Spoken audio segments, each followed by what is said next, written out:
আলহামদুলিল্লাহ রাব্বিল আলামিন ওয়াসসালাতু ওয়াসসালামু আলা আশরাফিল আমবিয়া ওয়াল মুরসালিন নবিয়িনা মুহাম্মদ ওয়া আলিহি ওয়া আসহাবিহি আজমাইন আম্মা বাদ। সমস্ত প্রশংসা মহান মালিক রব্বুল আলামিনের জন্য। দরুদ এবং সালাম নাজিল হোক তারই প্রেরিত রাসূল মুহাম্মদ মুস্তাফা সাল্লাল্লাহু আলাইহি ওয়াসাল্লাম, তার প্রতি এবং তার আলো আসহাব সকলের প্রতি। সম্মানিত ভাই বন্ধুগণ, আজ আমরা আলোচনা করব ইনশাআল্লাহ বরকতের চাবিসমূহ বিষয়ে। বরকত শব্দের অর্থ হলো কল্যাণ বেশি হওয়া, যে কোনো কিছুতে আল্লাহর পক্ষ থেকে কল্যাণ যুক্ত হওয়া, এটা হলো বরকত।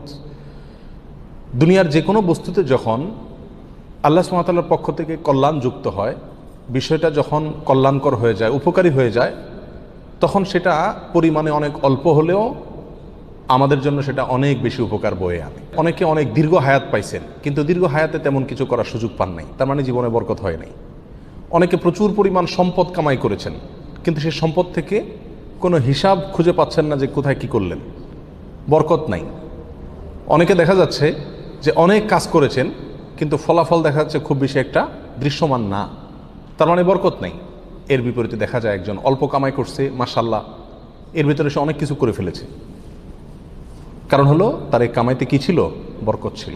এই কামাইতে আল্লাহ সুবহানাহু ওয়া তাআলার পক্ষ থেকে কল্যাণ ছিল।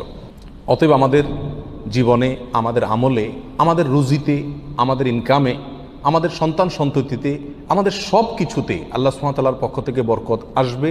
বেশ কিছু আমল আছে, সে আমলগুলো করলে এগুলোকে আমরা এক কথায় বলতে পারি বরকতের 10টি চাবি। এই চাবিগুলো যদি আমরা ব্যবহার করি, তাহলে ইনশাআল্লাহ বিদিনিল্লাহ আমাদের জীবন বরকতময় হয়ে যাবে। তার ভিতরে 1 নম্বরের চাবি হলো বরকতের ঈমান এবং তাকওয়া। প্রিয় ভাইয়েরা, যখন ঈমান এবং তাকওয়া কারোর মধ্যে থাকে, তখন আল্লাহ সুবহানাহু ওয়া তাআলার পক্ষ থেকে বরকতের বারিধারা তার প্রতি বর্ষণ হতে থাকে। আল্লাহ সুবহানাহু ওয়া তাআলা কোরআন কারীমে বলেছেন, ওয়ালাউ আন্না আহলাল কুরা আমানু ওয়াত্তাকাউ লাফাতাহনা আলাইহিম বারাকাতিম মিনাস সামাই ওয়াল আরদ।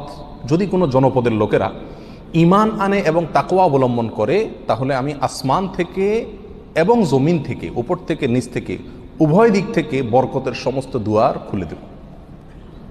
সম্মানিত ভাইরা, এই জন্যই দেখা যায় সারা পৃথিবীতে অন্য ধর্মের মানুষেরা, অমুসলিমেরা কোনো কোনো দিক থেকে অনেক বেশি সুখে শান্তিতে আছে বলে আমাদের কাছে মনে হয়, কিন্তু আসলে সুখে শান্তিতে খুব একটা নাই।